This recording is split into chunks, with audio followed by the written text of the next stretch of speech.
Letters, letters, letters, letters, letters, letters, letters for the 15th of November 2021. Thank you for watching. Danny McNally says statute of limitations for crimes of any kind are a bunch of BS. We were talking about that situation in Utah where a particular RV seller the contracts were kind of muddled, and what you were signing was not what the same thing that was what was in the copies. They were changing the loan terms and putting a balloon payment in there and blah blah blah blah blah. Anyway, yeah, you know, they did some investigation of the Department of Motor Vehicles there in beautiful Utah and found that yes, these particular contracts were a bunch of hooey, but you couldn't prosecute the guys that wrote them because there's a 4-year statute of limitations, which Danny says is BS. The evidence never goes away with time. You may have to dig deeper for it, and prosecutors can be lazy, in his opinion. Warren Weisfa says make sure there are no black spaces that are not lined out and don't lose track of your original copy. And many people say when you're signing a big contract like that, photograph it with your phone. Just go page by page by page. And then when you get home that night and you've got the copy there, just go through the original that you got on your phone and make sure your copy is the same. Yeah, good idea there. We were talking about Lefty the Pit Bull, you know, eating Capelman's man David's bacon. Autumn Sky says my late pit bull had a very sensitive stomach. The kids called him Uncle Toot. His only forbidden treat was the occasional piece of Slim Jim. I wonder if Lefty the Pitbull would like some Slim Jims, huh? I got a lot of nice comments about my shirt. Dave, the high-priced fashion model, writes Warren. The next year's prison garb. Someone called this a Charlie Brown shirt. Anyway, Patty Stewart says a 20-year contract on an RV, that's nuts. Yeah, these people in Utah signed a 240-month contract. That's 20 years, right? That's a lot. You know, is your RV even going to last 20 years? I don't know. Exactly. Campervan 73 says RVs are not built to last to be a permanent residence for 20 years. So anyone who finances for 20 years might not be quite thinking properly, right? Whatever you want to say that. Again, you know, you get in that hype of buying something. You really want to get that car or that RV, and then you want to, I want to get the monthly payment down to a certain place. You know, okay, it's only $150 a month or $250, whatever. You get it to a certain place, but then you don't really realize, you know, hey, you know, it's 7 years, it's 20 years. It's like you're going to be paying on that car for permanently, right? The Doxinator says, up and away in my beautiful balloon payment. Isn't that Fifth Dimension? Mark says this is my Charlie Brown shirt.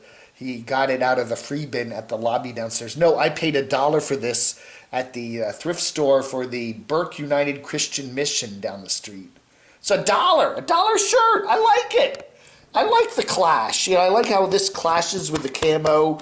I like it. It's a good look. For the Enemy says my shirt looks like it was something Robin Williams would wear on Mork and Mindy, or members of the new wave band. Remember Devo? We are not men. We are Devo. Hey, we're talking about Destination Open Road. Back on the road real soon. They got a brand new fifth wheel.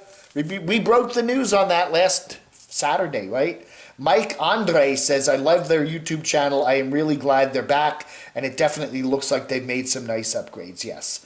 So Scott and Terry have got some land there on the Oregon, Washington coast, right? Ocean Shores. And then they've also got a brand new to them used fifth wheel. Yeah. Noreen says happy birthday. We want to wish Noreen, one of my many favorite mods, a very happy birthday. I sent her a $100 bill, but she says it isn't real. Really? I thought I sent her a real one. Maybe I sent her the copy. I don't know. Gave me a good laugh. Anyway, happy birthday, Noreen! Happy birthday, Noreen! Happy birthday, Noreen. Happy birthday, Noreen. Brian Heffernan says, Dave, that's a pretty wild shirt. Are you starting to live the wildlife? Definitely. Revelator Phoenix says, we were talking about Wonderhussy's cat, how, yeah, and the litter box, how apparently the sister, Wonderhussy's living there in Death Valley with her sister, and the sister doesn't like the cat and the litter box, right? So they're trying to get the cat so it doesn't need a litter box, but it's an outdoor cat. Even outdoor cats, though, have litter boxes. You know, the cat does eventually come in the house. But anyway, Revelator Phoenix says cats walk in the litter box and then their pillows. Dirty people have cats. You know, we do see certain nomads that have cats that are always having facial issues. You know, they got puffy this and a scar here and eye issues and pink eye. And, you know, their cat is jumping up on them and maybe sleeping with them, and yet that cat is in the litter box part of the day, you know, and then some of that stuff gets on their little paws there. I don't know, man. What do you think about that? Folks that have cats, do your cats track stuff around the house from the litter box?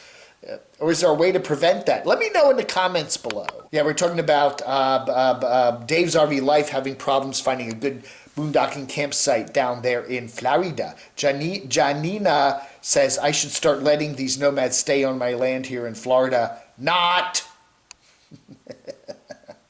Yeah. Well, Dave, bring Dave over with Bella. That would be nice, you know. Yeah. Janina also says that eggs are great for dogs. It gives them a healthy, shiny coat. Bacon is okay once in a blue moon, but dogs should not have high sodium on a regular basis. Just in case I ever get a contact dog. We had a dog, a Cocker Spaniel when I was a kid, and my grandmother gave him a big pile of eggs, scrambled eggs for breakfast, and then we got in the car up in New York and went down the Jersey Turnpike to come home, and the dog, you know, had his diarrhea all over the back seat of the car, and my dad was very upset and pulled the car over and said a few swear words that little tykes like me and my sister shouldn't have heard. So I guess some dogs are okay with eggs. We were wondering that because Campulence Man was, I think he was giving some eggs to his adorable pit bull, Lefty, right? And finally, RS says, I have a question for you, Dave. Are you getting tired of covering these nomads year after year with the same nonsense, BS issues like that is a page from the movie Groundhog's Day with Bill Murray? It seems like it's always a repeat with the same drama and issues. I would like to see you in 10 years. What will become of these nomads? What does Dave think? I think you're absolutely right. I do. I mean, I've been doing this channel now for 5.5 years, and it does feel like we do the same things over and over and over and over and over and over. But you know what? Most of the time, I still enjoy it. And it's going to be interesting because I've covered so many nomads out there in Arizona.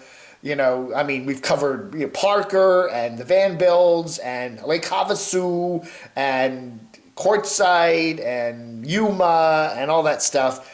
It's going to be interesting to go out there in 2 days and see it in person. So I'm looking forward to that. Hey everybody, thank you so much for watching Letters on the 15th of November 2021. Thanks for watching. Vlog under.